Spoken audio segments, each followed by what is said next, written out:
Presenting to you Green Tea with Zakki, a chit-chat with some of SmartQ's most celebrated people who have explored, evolved and emerged into leaders, influencers and champions in their roles. I am excited to play host with such extraordinary people who have done everything they can to build a name for themselves at SmartQ and also build SmartQ in the process. Stay tuned for Green Tea with Zakki and follow us on this evergreen journey with the extraordinary people of SmartQ.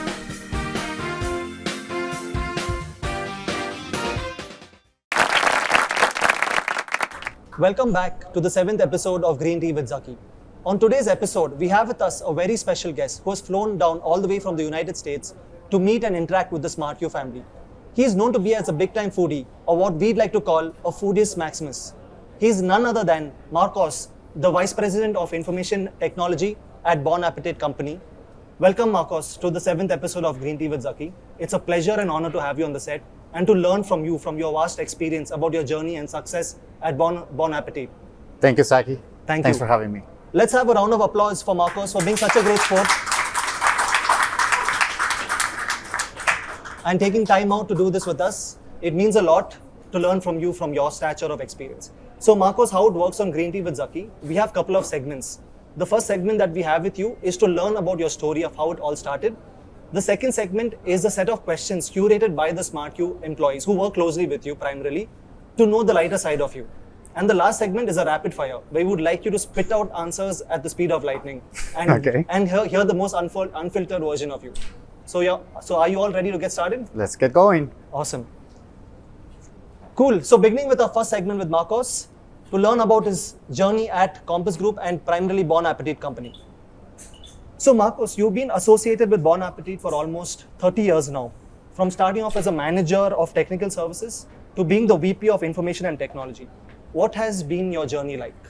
Well, let me correct some of the statements. So I started with Bon Appetit when I was going to college. I started as a student manager working in the cafeteria. I needed to make some money, so I decided, hey, why not work in the cafeteria, get some free food, and see what it's all about. Oh, okay. A year later, I graduated with a degree in computer science, and Bon Appetit offered me a job at the corporate office in California. So I moved to California from Washington State, and that's where my whole corporate career with Bon Appetit started. So to your point, I started as a manager of technical services.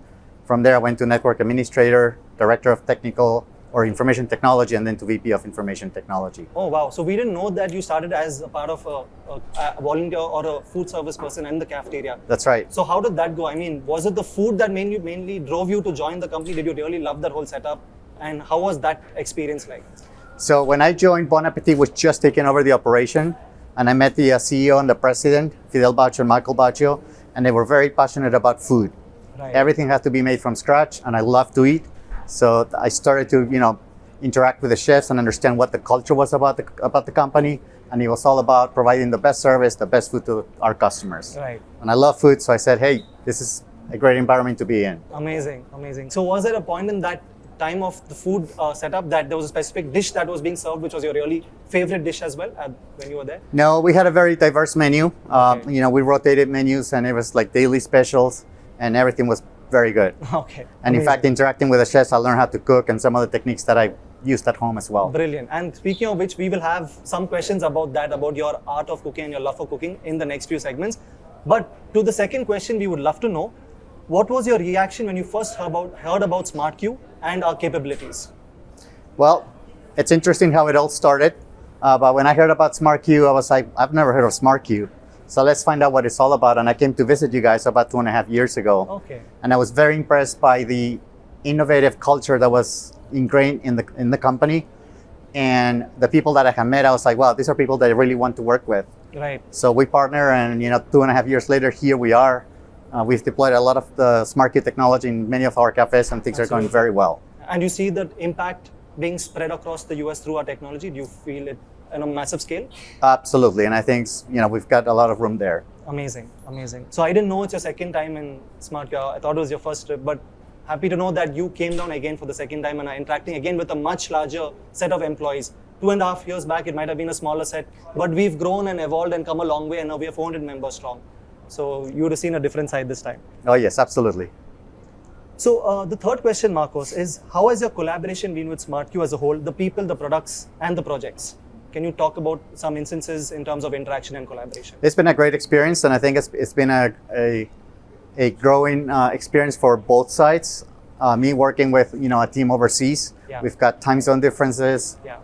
language differences. Some of the Absolutely. words are slightly different, even though we're communicating in English.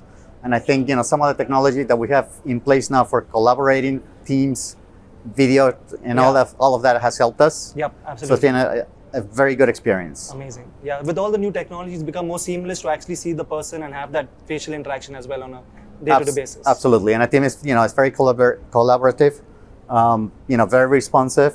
Really, time zones have not been a barrier for us. Amazing. That's superb to know. And that's what SmartQ is as a company and culture, where we take our requirements very seriously and integrate client servicing at the ethos of what we do. So hearing that straight from Marcos, who has been around the industry for 30 years, means a lot to us and should be celebrated with us as an organization.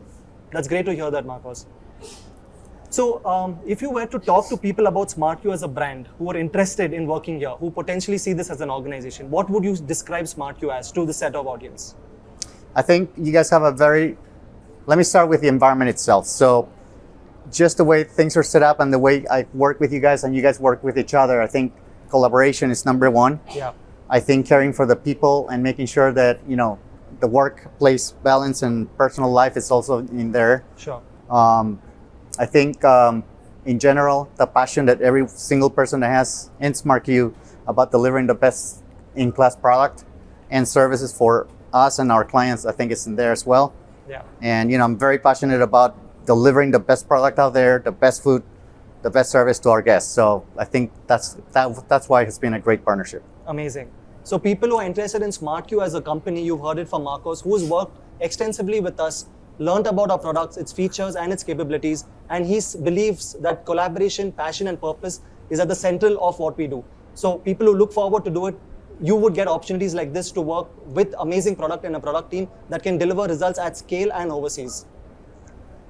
So Marcos, that brings me to the final question of the first segment is you've been around for 30 years working across projects, companies, clients. So could you share some of the key learnings that you've had in your career and some of the things that we could take away from you in some form of summary and apply in our professional lives? That would be of great insight to us. I would probably say two words, agility and nimbleness, being able to respond quickly to either consumer demand or client demands and being able to turn it around quickly into requirements and either an enhancement to the product or just new features in the product. And I think we've been working really well on that. Amazing. Speaking of agility, I would like to add that at SmartQ, our core values are built with agility as an integral function. So we have a culture known as Rishta. In Rishta, we have 7 core values, where responsibility, integrity, servant leadership, harmonious relationship with all, thinking hatke, agility, and an analytical mindset form the core of what we do. So since you spoke about agility, I would like to echo that back, saying that agility is very key to what we do. And even I'm surprised at how I remembered all those 7 core values in one go. So that's that's a good understanding of my memory. It's still good with after crossing 30. So I'm proud about that. Amazing. So that brings us to an end of the first segment with Marcos. So let's hear a big round of applause.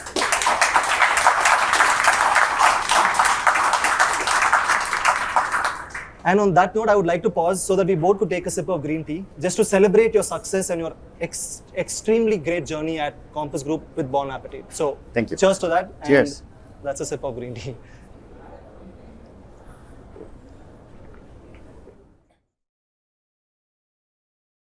Continuing my conversation with Marcos, the VP of Information Technology at Bon Appetit Management Company. He's just run us through his great experience and journey over the past 30 years. But now let's switch the side and flip the coin and learn about his lighter side with questions curated by people from SmartQ who work closely with Marcos. So Marcos, we have we have 10 questions to know about you on the lighter side. So we will get started on that. So the first question is, you have been following our work on social media, is what you've told us, and also have gone through our newsletter and had a good impression about it. So what are your thoughts on the kind of content we're creating and the things we're bringing to the public with our information and content curation? Like I said, I do follow you guys on social media. I think a lot of the activities that within SmartQ you have for the employees, hackathons and team building events, I think it all comes to light as to how great SmartQ as a company is. I think it's a great environment, and just being here and working with you guys very closely, and I work remote as well. Yeah. But I'll tell you, coming here and meeting face to face emphasizes the fact that the activities that you guys organize and put together for the employees are there, and the culture of the company is probably one of the best. Amazing. Speaking of the culture of the company, we would love to know if there are any similarities between the culture of Bon Appetit and SmartQ, and do you find a parallel that you could draw a comparison with? Absolutely, and I think that's why we're working very well together. I think just the passion for delivering the best to our clients or consumers, it's in both companies, as well as being focused, nimble, and responding to consumer requests or clients' requests. Amazing. We would like to know, when you interact with the SmartQ team virtually, what are some of the common responses that you get from the SmartQ team? Do you find them funny or hilarious at some points, or do you get wondering, oh, where did that kind of response come from? That's a good question. I don't think I found anything funny when I interact with the team. I think the team has been extremely responsive, and always the answer is yes, we can look into it, and things just get going pretty quick. Oh, okay, awesome. So you spoke about the accent was initially difficult to interpret. So we want to know if there were any difficult times when you had to interpret the accent, the Indian accent, and probably had to navigate your way around that. Were there instances like that? There have been a few, to be honest with you, but I myself, I'm not native English speaker. English is my second language as well. So I think just being sensitive, to the language differences and the cultures, I think helps a lot. Absolutely. And I think in food service, you work with a lot of employees that come from different backgrounds and different cultures and even different languages. So you just have to be aware of it. Yeah. And I think for that, I think Bon Appetit is a great company to work for. Yeah. Compass Group has been great as well from a diversity perspective. And so is SmartQ. Absolutely. Diversity and inclusion in everything we do is very important to us, and that reflects from what Marcos said about Bon Appetit as well. So this is your second time in India, in Bangalore, I guess, for the second time as well. Could you tell us about some incidents that you found really funny or fascinating in your two trips, or specifically this trip? So how long do we have for this interview? I can go on that one. You could, we have time. So over the weekend, we were coming back from Mysore, which was a great trip. I was with a couple of team members here from SmartQ. We had a great time together, and coming back, everything was going smooth. And then we hit traffic right before, I think we entered the city limits of Bangalore, and we were just stuck in traffic. It was, it was dark already, and literally we were just like not moving. And I think I made a comment then. I said, the highways here are, the mock-up for the highways are 3 lanes, but really there are 6 lanes. I mean, the cars are all over the place, and it gets to the point where there's no more space for motorcycles to go through. To me, that was fascinating. Right. And likewise, the number of people that could ride on a motorcycle, I think they are designed normally for 1 or 2. You could see 4 or 5 people on a motorcycle, and even families with kids. That was... Yeah, those are situations we see every day, and we've been stuck in traffic. Where we use it as Indians and Bangaloreans is to reflect on life, reflect on concepts of what we could do in the future, because we get stuck in traffic for so long. We have so much time to plan like our future ahead. That's so right. we literally plan 5 years down the line in those traffic situations. So I'm sure people agree and with the sentiments I've just passed through. So we utilize it to basically plan our lives ahead, the traffic. So traffic was one, and the people on motorcycles who are more than 2 on it. Yeah, that's funny. So from a foodie point of view, we'd like to understand, Marcos, is that we've heard that you prepare a goddamn good aloo gobi. Is that true? And could you tell us more about that? I think you'll have to ask my wife and the kids, but my kids always ask me to cook it, so I'm assuming that they actually do like it. Okay, so is that a part of your usual menu at home? The aloo gobi somewhere fits into the equation? Every so often. I love to eat food in general, and it's all different foods. It could be Indian, it could be Japanese, Thai. I'll cook curries as well. Yeah. The aloo gobi, because it's a very good dish that I love to cook, and actually I thought it was easier to cook because I tried all kinds of curries and it doesn't turn out to be as good as you would get here. Yeah. But the aloo gobi is probably one of my favorites. Amazing. Did you get to have it around this time when you came? I did. Oh, okay. At a restaurant somewhere? Yeah, at restaurants. Okay. Now, is it better than mine? Absolutely. But mine is still, it's good. Marcus is already seeing the questions coming up in mind, and he's predicting the answers and all, and getting it absolutely right on. And I'll tell you something. I went grocery shopping here, and I bought some spices so I can take with me and cook. Oh, okay. So now I guess it'll be the authentic style of curries and aloo gobi. I certainly hope so. Yeah. We would love to see photos of what the outcome of those dishes are with the new I'll send you and all of that. So, talking about the traffic and the environment of traveling around the cities, you would have seen the autos as well, which like the tuk-tuks, those small three-wheeled vehicles. Have you taken a ride in one of those, or do you contemplate taking a ride in one of those and traveling Bangalore? I know you're just here for one more day, but do you have that on your bucket list to explore local food joints in a tuk-tuk? No, I have not. I would love to, yes. Okay, so Marcus is going to be here only for another day. So if somebody has that opportunity to take him around and at least for 15 minutes to give him that experience, you all should. So But I'll tell you one story. I was talking to my son as I was coming to our office here this morning, which I feel is our office, not just SmartQ office. And we were doing FaceTime before he goes to bed, and he's like, "Daddy, what's outside?" So I started showing him, and he goes like, "What are those three things? You know, those vehicles with three wheels?" And I'm like, "Those are taxi cabs." He's like, "Oh, Daddy, but they don't have doors." And so we had a whole conversation about the tuk-tuks. Yeah. Nice. So it was fun. Hopefully you could actually do a video now with you inside the auto and tell him I'm actually in one of these right now, and probably tell him about your experience. I know what he's gonna tell me. Daddy, that's very unsafe because they do not have doors. For sure, for sure. Coming to the next question is, how has your experience at the heritage city of Mysore been, and what was the best part about it? I'm sorry. The Mysore trip that you took? It was it was an excellent trip. We had a very special tour. We got to see stuff and learn about the culture and the history of the region. So it was eye-opening, to say the least. Nice. I hope you got to take a lot of pictures and all I of took that. a lot of pictures. You know, the carvings on the wood. Yeah. All the work that was put into the building of the palace. It was it was amazing. Amazing. When you go back to the US and when people ask you about your trip in India, how would you describe it to them? The people, the culture are amazing. The food was amazing, and the hospitality in general is top notch. I will say that. Nice. My experience traveling here in India has been great. Amazing. Will I come back again? Absolutely. Absolutely. No questions asked. We look forward to having you again and probably spending a lot more time in tuk-tuks maybe the next time and having Yes. you have the whole feel of India as Thank it you. should be, with the entire diversity, the whole food setup, food experiences, the historical places. If we have more time, and we would definitely plan that in once Be you. happy to come back. Brilliant. So on that note, we end the second segment of Ask Me Anything with Marcos. And some of his answers were delightful, funny, hilarious. It captured the essence of what we see every day. And it's a great pleasure to have a conversation with somebody who has so much love and passion for our country, India. So on that note, we would love to give a round of applause again for Marcos for those amazing answers. And a sip of green tea before we move to the third and final segment.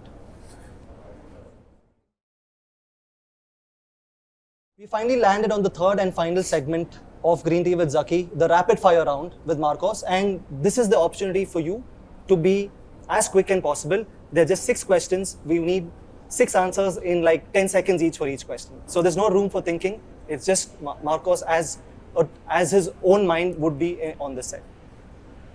So the first question is, if you had to describe SmartQ in one word, what would that be? Nimbleness. Who's your favorite employee from SmartQ? Rhythm. Ritun. Where's Rhythm?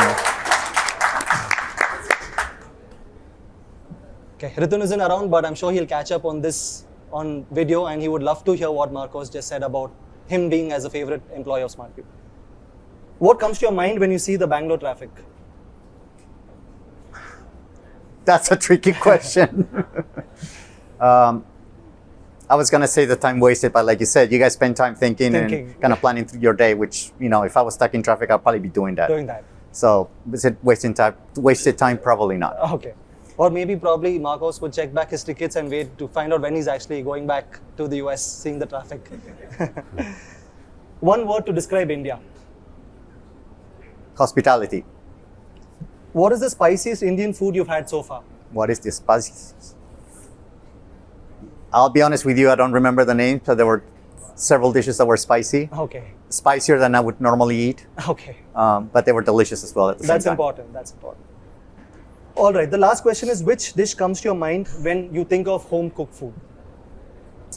That really touches your soul and it's comfort food that makes you remember, it kind of hits your soul or hits the spot.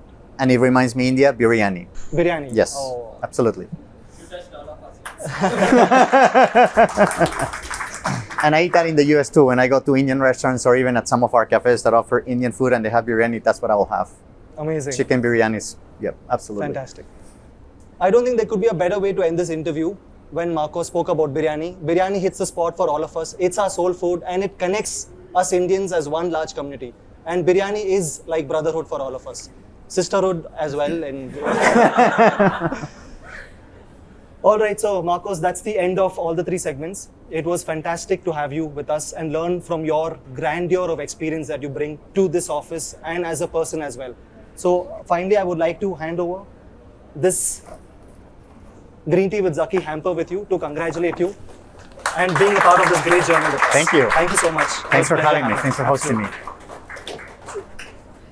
So on that note, we wrap up the 7th episode of Green Tea with Zakki with Marcos, and we look forward to the next one with Joanna and Mark on Monday, the 8th episode of Green Tea with Zakki. So thank you everyone for being a part of this great episode. It was amazing fun and we had a great time with Marcos, and feel free to have conversations with him. He's leaving tomorrow, so spend some time and get some great learnings from this great individual. Thank you very much, everyone. Thank you.